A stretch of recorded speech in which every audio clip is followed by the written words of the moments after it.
was supposed to be a routine delivery, just another night on the road. Route 87 was quiet, a stretch of road cutting through hills so dark it felt like the night would swallow you whole.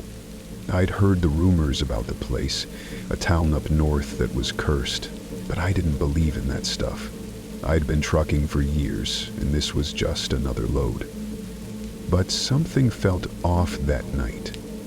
Around midnight, my truck's lights started flickering. I pulled over, checked the fuses. Nothing. Then,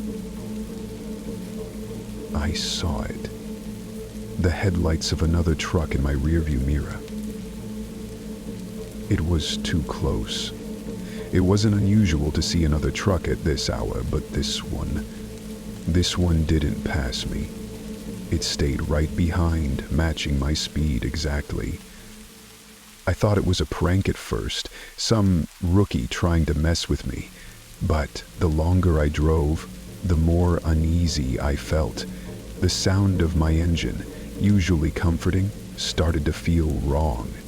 Then the horn came. It was deafening, shaking the truck like an earthquake. I glanced in the mirror, no sign of the driver, just the truck. And then the lights went out. Complete darkness.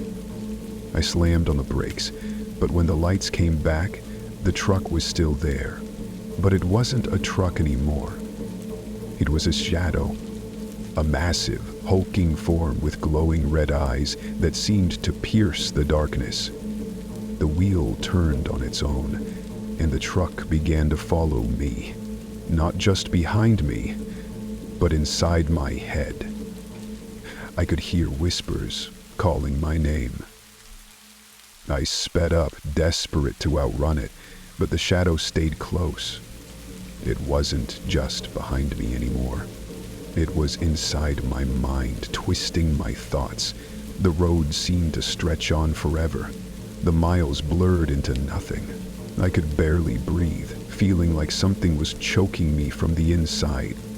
I took the next exit, hoping to escape, but the shadow followed. It veered off the road, into the woods, as if the road itself bent to let it pass. I could see it clearly now, the twisted figure behind the wheel, its face not quite human. It stared at me through the windshield, its eyes glowing with an unnatural light. In a panic, I swerved, but the truck slammed into my rear bumper, sending me off the road and into a ditch. The impact knocked me out cold. When I woke up, I was alone. The truck was still intact, but there was no sign of the shadow. The road was silent, too quiet. I looked around and realized something wasn't right. There were no signs, no road markers, just fields stretching for miles in every direction. I made my way back to the highway, my heart racing, but the shadow never came back. I don't know if it was real or just my mind playing tricks. All I know is that I'm never going back on Route 87 again, and I won't ever forget what I saw that night.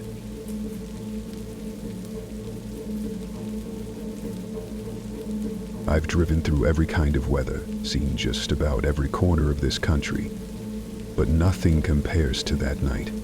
It started as a simple delivery heading out of Denver bound for Albuquerque.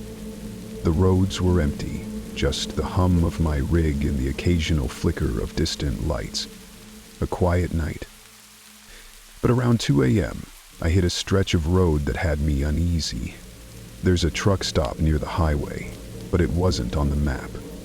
A faded sign, barely legible, advertised rest and fuel, with a grimy arrow pointing down an old dirt path. I didn't think much of it. Could have been an abandoned stop, but my fuel was running low. I was tired. I pulled in. The place was deserted. Old pumps, their metal rusted and chipped. A dim light flickered from the small building to the right. Looked like it hadn't been open in years. But there was a truck there, parked in front of the pumps. A big rig too, same make as mine. I didn't want to risk running out of fuel on this stretch, so I pulled up next to it, hoping someone might still be inside. But there was no one. The truck was idling, its lights blinking off and on in a rhythmic pattern, like a signal. I got out and walked to the door of the building. It was locked, the windows dark. I felt the hairs on the back of my neck stand up, but I shrugged it off. I went back to my truck to fuel up. That's when I noticed something off. The other truck's windows, they were fogged up, but I could see shapes inside, movement. I knocked on the door. No answer. I could feel my pulse picking up. Something wasn't right, but I needed to get fuel. I went to the pump. I clicked the nozzle in and began fueling.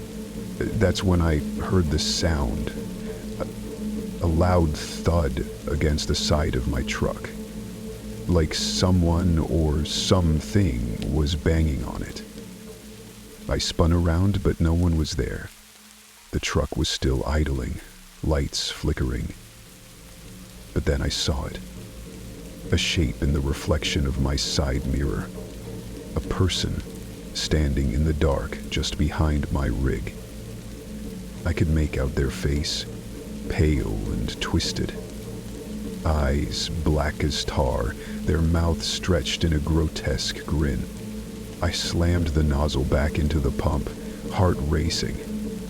I threw myself into the cab and started the engine. As I looked back out of the rearview mirror, I saw the person, or whatever it was, still standing there, motionless, as if it had been waiting for me. I didn't wait to find out what it was. I hit the gas and sped off, my truck screeching down the road, leaving the truck stop behind. I didn't look back until I was miles down the highway, and when I did, the reflection of that grinning face was still there in my rear view, lingering in the darkness. I haven't stopped at that truck stop since, and I never will again.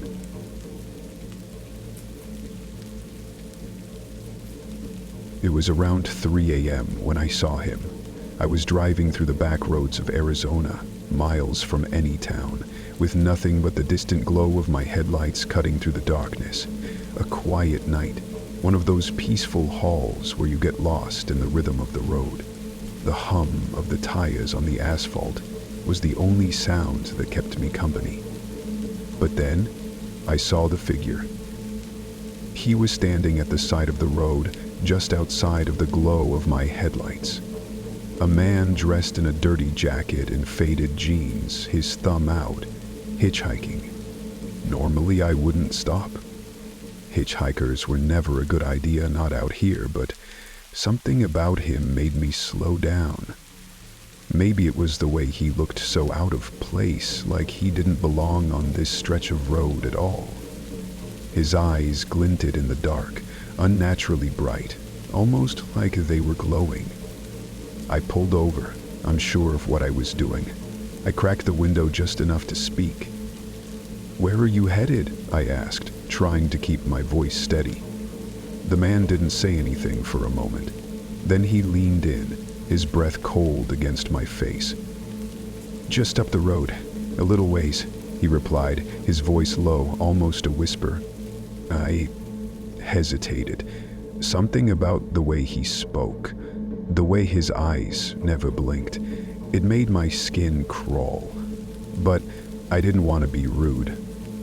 I'd seen worse things on the road than a lone hitchhiker. "All right, get in," I said, pulling the door open for him. He climbed into the passenger seat, and immediately the temperature in the truck seemed to drop. The air felt heavier, like something was pressing in on me. The man didn't say a word as we drove. His eyes never left the road ahead, unblinking, staring at nothing. I tried to make conversation, but he never responded. It was like he wasn't even aware of me, just sat there, rigid, cold. As we drove on, the road seemed to stretch on forever. I could feel my mind starting to play tricks on me. Every so often, I would glance at the rearview mirror and think I saw something moving behind us, something that wasn't there before. Shadows, figures. It was hard to tell in the dark. And then just as I was starting to feel like I couldn't take it anymore, the man spoke. "Pull over." I glanced at him, startled. "What? Why?" He didn't answer, just stared at me, his eyes locked on mine. "Pull over," he repeated, his voice colder now. "There's something up ahead you need to see." I wasn't sure what it was, but I had no choice. I slowed the truck, pulling over onto the shoulder of the road. My headlights illuminated nothing but darkness. "Get out of the truck," he ordered. I froze. I didn't want to get out. Something about this felt wrong. But when I looked at him again, I saw it. His eyes had changed. They were no longer glowing. They were black, deep, empty, voids. Before I could react, he was gone. The truck door slammed shut, and when I turned to look, there was no one there. I rushed to start the engine, hands shaking as I fumbled with the keys. My heart raced in my chest. I couldn't explain what had just happened. But I knew one thing for sure. I wasn't stopping for any hitchhikers again. Not in the middle of nowhere. Not ever again. As I pulled away, I looked in my side mirror. I'll never forget what I saw. In the reflection, the man was still standing there, his head tilted, staring at me with those empty, black eyes. I was on the final leg of a long haul through Wyoming, the kind of stretch where towns are rare and the radio plays static more often than music. Around midnight, I spotted a truck stop, a lone beacon in the darkness. My fuel gauge was running low and my stomach was growling, so I pulled in. The place was quiet, too quiet. The neon sign flickered, open 24 hours, but the windows of the diner were dark and the pumps looked ancient. I parked the rig and walked toward the small building by the pumps. The door creaked as I pushed it open, the smell of dust and oil filling my nose. Inside, an old man sat behind the counter, his eyes dull and distant. "Just fuel?" he rasped without looking up. "Yeah," I nodded. "Yeah, pump 6. He slid me the key to unlock the pump. "Be quick," he muttered. "Bad time to be out." "Bad time?" I asked. But he didn't answer. He just stared at the clock on the wall, like he was counting down. I went back to the pump, the chill in the air biting through my jacket. As I filled the tank, I noticed something strange. A figure at the edge of the parking lot. They stood motionless, too far to make out any features, but their presence felt wrong. I called out, but they didn't move. The pump clicked, signaling it was full. I returned the nozzle and climbed back into my truck, but when I looked back, the figure was closer. I froze.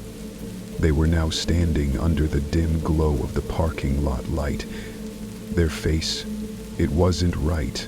It was stretched, almost melted, with hollow eyes that seemed to absorb the light. I didn't wait to see more. I fired up the engine, my hands trembling, and threw the truck into gear. As I pulled onto the highway, I glanced at my mirrors, expecting to see the figure still standing there. Instead, I saw nothing. The truck stop was gone. No sign of the pumps, the building, or even the neon sign. For hours, I drove in silence, too shaken to touch the radio. When I finally reached a rest stop at dawn, I asked another driver if they knew of a truck stop on Route 26. His face turned pale. "There hasn't been a stop there in decades," he said. "Burned down in '87, killed everyone inside. I haven't gone back since, and I never drive through Wyoming at night. Sometimes, though, when I close my eyes, I still see that figure, waiting under the light." Night driving is second nature to me. The yum hum of the engine, the rhythm of the tires. It's all white noise after a while. But there's something about driving through West Texas that feels off. The vast emptiness stretches forever, and the sky swallows the stars. It's like the world just stops existing out there. That night started like any other. I was hauling a load to El Paso, my only company being the old CB radio. Around 2 a.m., the radio crackled with static. It wasn't unusual. Open stretches like that often mess with the signal. I reached over to adjust the dial, and that's when I heard it. Jueva, heading west. A voice, faint and distorted, cut through the static. It was barely audible, but it chilled me. I leaned closer to the radio, turning the volume up. Don't stop, keep driving. I grabbed the mic. Breaker 19, who's out there? Everything all right? Static answered me. The voice returned, clearer now. It's following you. Don't look back. My grip tightened on the wheel. I flicked my headlights to high beam and scanned the road behind me in the mirror. Nothing but darkness. The voice came again, louder this time. Don't look back. A cold shiver ran through me. I told myself it was just a prank, some bored trucker messing around. Still, I couldn't shake the feeling that something wasn't right. The radio went silent, and the hum of the truck felt deafening in the void. Then I saw it. A figure standing in the middle of the road ahead, illuminated by my headlights. At first, I thought it was a person, a hitchhiker maybe. But as I got closer, the shape didn't make sense. It was tall, impossibly thin, with limbs that stretched too long. Its head tilted as if it was watching me. I slammed on the brakes. The truck screeched to a halt, my heart pounding in my chest. When I looked up again, it was gone. Just gone.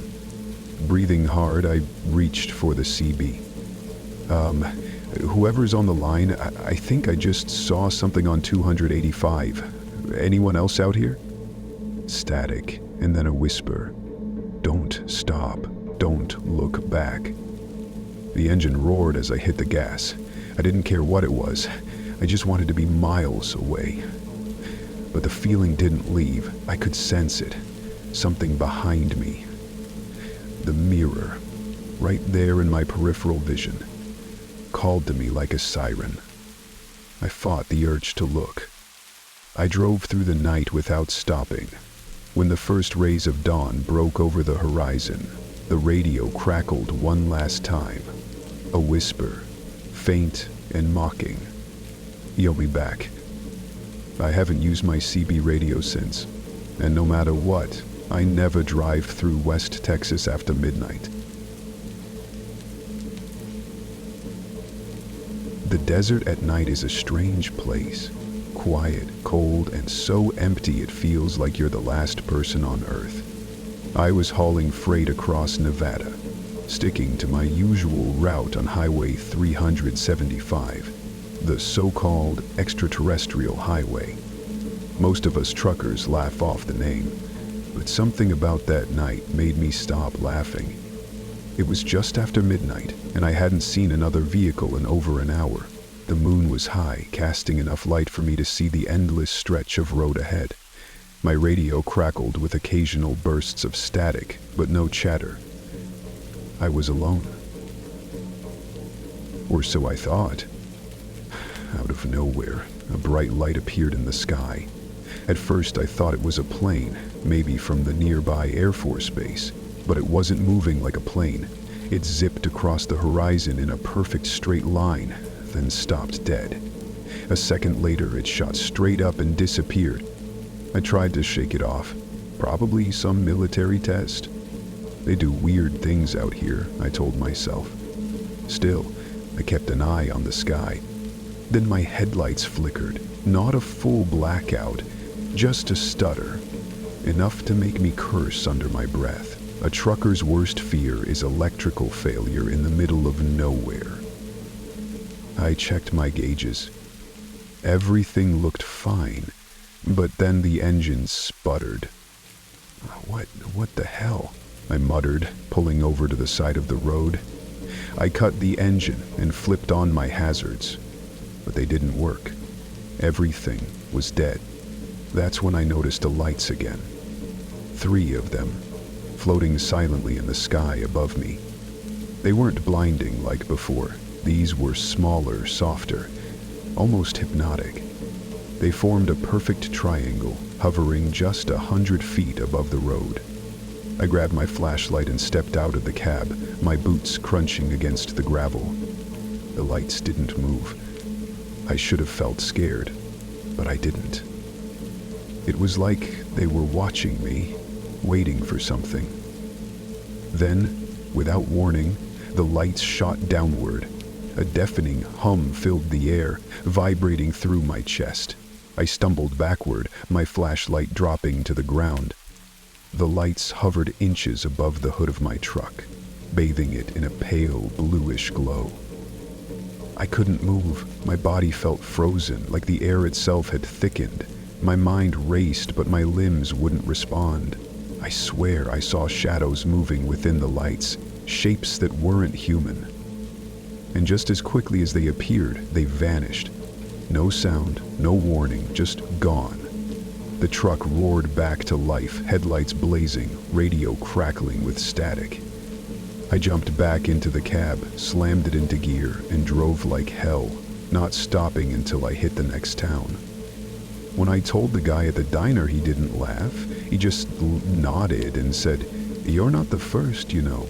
They like to test people out there." I don't know what I saw that night, but I haven't driven that route since.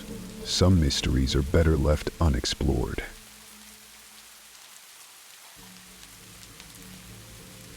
Driving nights through the Arizona desert isn't for everyone. The roads are lonely, the air feels heavier, and the stars above seem a little too close for comfort. I was halfway through my haul to Flagstaff, cutting across Route 87. It was one of those stretches where you see nothing but your headlights carving out a path in the endless dark.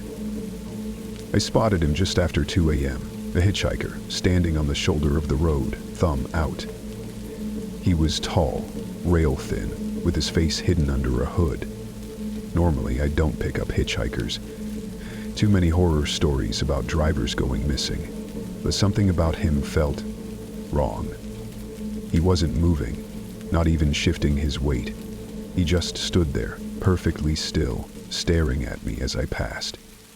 I kept driving. A mile later, I glanced in the mirror. My stomach dropped. He was there, standing in the middle of the road behind me, bathed in the red glow of my taillights. There was no way he could have gotten there that fast. I stepped on the gas, my heart pounding. I didn't see him again for a while, but then, out of the corner of my eye, I caught movement. Something was running alongside my truck. I turned my head, and there he was, not walking, not hitching a ride, running.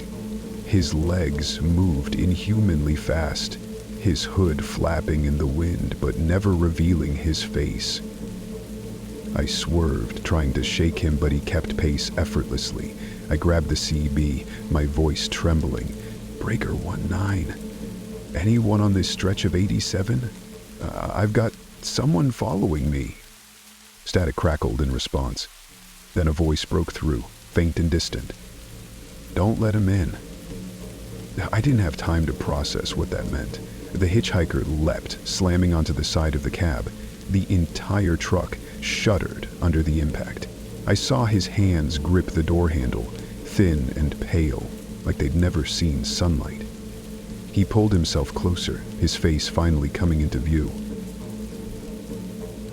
It wasn't a face at all. It was a blank, smooth surface, like porcelain. No eyes, no mouth, just nothing. And yet, I could feel it staring at me, I yanked the wheel hard to the left, throwing the rig into the shoulder. The hitchhiker was flung off, disappearing into the dark. My chest heaved as I hit the gas and tore out of there, not daring to look in the mirrors. I made it to Flagstaff by sunrise, hands shaking on the wheel. I asked around at the truck stop, hoping someone had seen the same thing. One older driver shook his head. "You saw the skydrifter," he said. "They say he's not from here, not even from this world. Once you stop for him, you don't come back." I don't drive Route 87 anymore. Whatever I saw that night, it wasn't human, and I wasn't about to give it another chance.